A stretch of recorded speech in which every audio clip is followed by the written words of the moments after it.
سرکار علی وقار مکی مدنی تاجدار صلی اللہ علیہ وسلم نے جو وصال ظاہری سے پہلے خطبہ ارشاد فرمایا، اس میں صاف صاف فرما دیا کہ مجھے دنیا میں رہنے کا اختیار دیا گیا ہے کہ میں دنیا میں رہوں یا پھر اللہ کے پاس ملاقات کے لیے جاؤں۔ اس پر صدیق اکبر رضی اللہ عنہ نے عرض کیا، یا رسول اللہ میرے ماں باپ آپ پر قربان ہو جائیں۔ یا رسول اللہ بالآخر جنت میں تو آپ نے تشریف لے جانا ہی ہے، آپ مالک ہیں جنت کے، آپ یہاں رہنے کو اختیار فرما لیجیے۔ ایک اور صحابی نے یہ بات کی، ابوبکر صدیق نے بھی کی، یا رسول اللہ آپ دنیا کو چن لیں، آپ نہ جائیں، ہمیں چھوڑ کے نہ جائیں، میں آپ پر خود کو اپنے ماں باپ کو قربان کر دوں گا، آپ کی جگہ میرے ماں باپ دنیا سے چلے جائیں، یا رسول آپ نہ جائیں۔ اس کے باوجود آپ صلی اللہ علیہ وسلم نے دنیا میں رہنا قبول نہ فرمایا، بلکہ رب کائنات کی ملاقات کو قبول کیا، اختیار کیا۔ اس میں بھی امت سے محبت کا ایک پہلو ہے، وہ کیسے؟ حدیث پاک ہے، عقبہ بن عامر رضی اللہ عنہ فرماتے ہیں سرکار علی وقار صلی اللہ علیہ وسلم نے خطبہ دیا، اس میں فرمایا کہ انی فرط لکم، میں تمہارا پیش رو ہوں اور تمہارے وعدے کی جگہ حوض کوثر ہے۔ مفتی احمد یار خان نعیمی فرماتے ہیں فارطا اسے کہتے ہیں کہ جو کسی جماعت سے آگے منزل پر پہنچ کر ان کے کھانے پینے کا انتظام کرتا ہے، ان کے قیام و طعام کا انتظام کرتا ہے۔ مطلب یہ کہ اے میرے صحابہ میں تم سے پہلے جا رہا ہوں تاکہ تمہاری شفاعت، تمہاری نجات اور آخرت میں تمہارے آرام کا انتظام کروں۔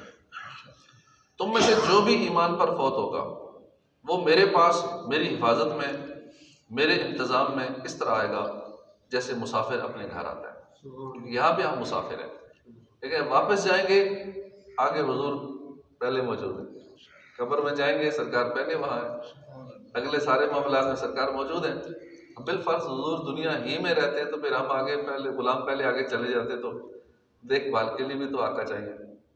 اس سے معلوم ہوا کہ مومن بندہ مرتے ہی حضور کے پاس پہنچ جاتا ہے، سچا عاشق رسول ہو اسے کوئی ٹینشن نہیں ہونی چاہیے، کیونکہ وہ مرتے ہی اپنے آقا کے پاس پہنچ جاتا ہے۔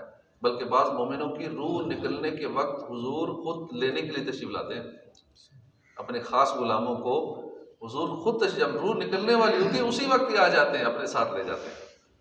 یہ کیسی عظیم محبت ہے، پیارے آقا مدنی مصطفیٰ صلی اللہ علیہ وسلم کو اختیار دیا گیا ہے، محبوب چاہیں تو ہمیشہ کے لیے دنیا میں تشریف رکھیں، پھر جنت میں تشریف لے آئیں، چاہیں تو ابھی رب کی ملاقات کے لیے تشریف لائیں، تو آپ نے دنیا میں رہنا قبول نہ فرمایا۔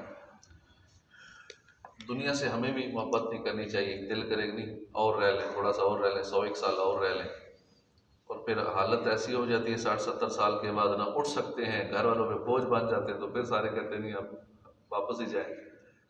اس سے پہلے ہی ہمیں آخرت کا شوق ہونا چاہیے، واپسی کی پہلے سے تیاری بھی کر کے رکھیں اور آخرت کا شوق بھی ہو۔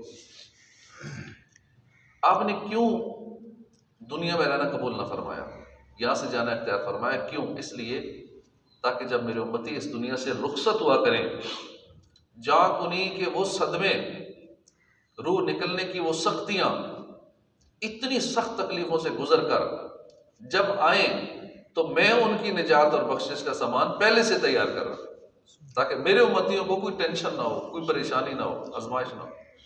ایک حدیث پاک میں ہے حیاتی خیر لکم و مماتی خیر لکم، اے لوگو میرا دنیا میں رہنا بھی تمہارے لیے بہتر ہے، میرا یہاں سے جانا بھی تمہارے لیے بہتر ہے۔ میں جب تک دنیا میں موجود ہوں تم سے باتیں کرتا ہوں، تم مجھ سے باتیں کرتے ہو، جب دنیا سے پردہ کروں گا تو تمہارے اعمال مجھ پر پیش کیے جائیں گے، میں تمہارے اعمال نیک اعمال دیکھ کر اللہ کا شکر ادا کروں گا، برے اعمال دیکھوں گا تمہارے لیے مغفرت کی دعا کروں گا۔ اللہ اللہ، امت کے غمخوار آقا مکی مدنی مصطفیٰ صلی اللہ علیہ وسلم کو اپنی امت سے کیسی ایک نرالی بے مثال محبت ہے۔ اعلیٰ حضرت کے بھائی جان مولانا حسن رضا خان لکھتے ہیں نا، تم کو تو ہے غلاموں سے کچھ ایسی محبت ہے ترک ادب ورنہ کہیں ہم پہ فدا ہو۔ اللہ پاک ہمیں ان محبتوں کی لاج رکھنے کی توفیق عطا فرمائے۔ ایسے کریم آقا، ایسے رحیم آقا، ایسے شفیق آقا، کے ساتھ محبت کرنے، آپ کی آنکھوں کو ٹھنڈک پہنچانے، آپ کی سنتوں پر عمل پیرا ہونے کی اللہ پاک ہمیں توفیق عطا فرمائے۔ جس کا حسن اللہ کو بھی بھا گیا، ایسے پیارے سے محبت کیجیے۔ جو نہ بھولا ہم غریبوں کو رضا، یاد اس کی اپنی عادت کیجیے۔ اتنی یاد کیجیے کہ بس دن بھر انہی کا ذکر ہو، انہی کی باتیں ہوں، انہی پر درود پاک ہو، زبان چلتی رہے تو آقا کا لب پہ نام جاری رہے۔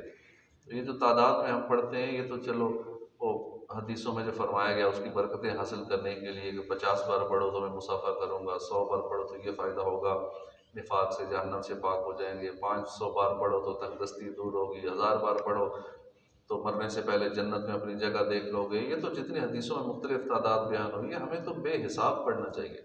یہ تعدادیں گنتیاں پوری کر کے نا، تو اس کے بعد باقی وقت ویسے ہی درود پاک میں زبان چلتی رہے۔ اللہ پاک نے ہمارے آقا صلی اللہ علیہ وسلم کو علم غیب عطا فرمایا۔ آپ ما کانا وما یکون، جو ہو چکا، جو قیامت تک ہوگا، سب جانتے ہیں۔ آپ دنیا سے پردہ کب فرمائیں گے، اس کا بھی آپ کو علم تھا۔